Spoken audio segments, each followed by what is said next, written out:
രാജ്യങ്ങൾ വലുപ്പക്രമത്തിൽ ഒന്ന് പഠിച്ചു പോയാലോ? വലുപ്പത്തിന്റെ അടിസ്ഥാനത്തിൽ നമുക്ക് രാജ്യങ്ങൾ ഒന്ന് പഠിച്ചു പോവാം. അപ്പോ PSCയിൽ ചോദിക്കാറുണ്ട് ഇന്ത്യയേക്കാൾ വലിയ രാജ്യം ഏത്, തന്നിട്ടുള്ളതിൽ ഇന്ത്യയേക്കാൾ വലിയ രാജ്യം ഏത് എന്നൊക്കെ ചോദിച്ചു കാണാറുണ്ട്. അപ്പൊ ഇന്ത്യക്ക് വലുപ്പത്തിൽ 7ാം സ്ഥാനമാണ്. അപ്പൊ നോക്കാം നമുക്ക് ഏതൊക്കെയാണ് ഇന്ത്യയേക്കാൾ വലിയ 6 രാജ്യങ്ങൾ. അപ്പൊ 1 റഷ്യയാണ്, വലുപ്പത്തിൽ 1ാം സ്ഥാനം റഷ്യയാണ്.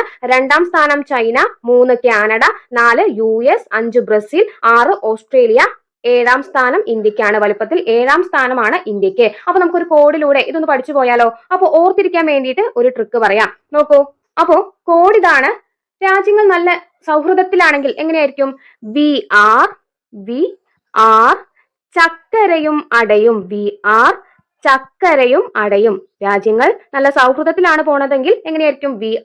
ചക്കരയും അടയും. ആർ എന്നതിൽ നിന്ന് റഷ്യ കണക്ട് ചെയ്യാലോ. ആർ എന്നതിൽ നിന്ന് റഷ്യ കണക്ട് ചെയ്ത് പോവാം. ചക്കരയും എന്നതിൽ നിന്ന് ചൈന, 2ാം സ്ഥാനം ചൈനയാണ്. അട എന്നതിൽ നിന്ന് കാനഡ കണക്ട് ചെയ്യാലോ. അപ്പോ സൗഹൃദത്തിലാണെങ്കിൽ രാജ്യങ്ങൾ ചക്കരയും അടയും എന്ന് ഓർത്തിരിക്കാം. ഇനി നോക്കൂ, ഇനി യുദ്ധം അല്ലെങ്കിൽ സൗഹൃദമൊക്കെ മാറി തർക്കങ്ങളാണെങ്കിൽ എങ്ങനെയായിട്ട് മാറും? You can see വലിയ ഇടി.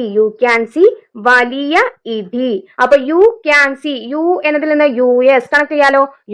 സി എന്നതിൽ നിന്ന് ബ്രസീൽ, ബ്രസീൽ.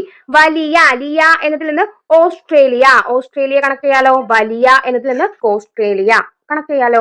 ഇടി എന്നതിൽ നിന്ന് ഈ ലെറ്റർ വെച്ച് നമുക്ക് ഇന്ത്യയും കണക്ട് ചെയ്ത് പോവാം. അപ്പൊ നോക്കൂ, രാജ്യങ്ങൾ വലുപ്പക്രമത്തിൽ പഠിക്കാൻ നമ്മൾ എന്ത് കോഡാണ് ഉപയോഗിച്ചത്? ചക്കരയും അടയും. സൗഹൃദത്തിലാണെങ്കിൽ ചക്കരയും അടയും. ഇനി സൗഹൃദമൊക്കെ മാറി തർക്കത്തിലോട്ട് പോയാൽ എന്താണ്?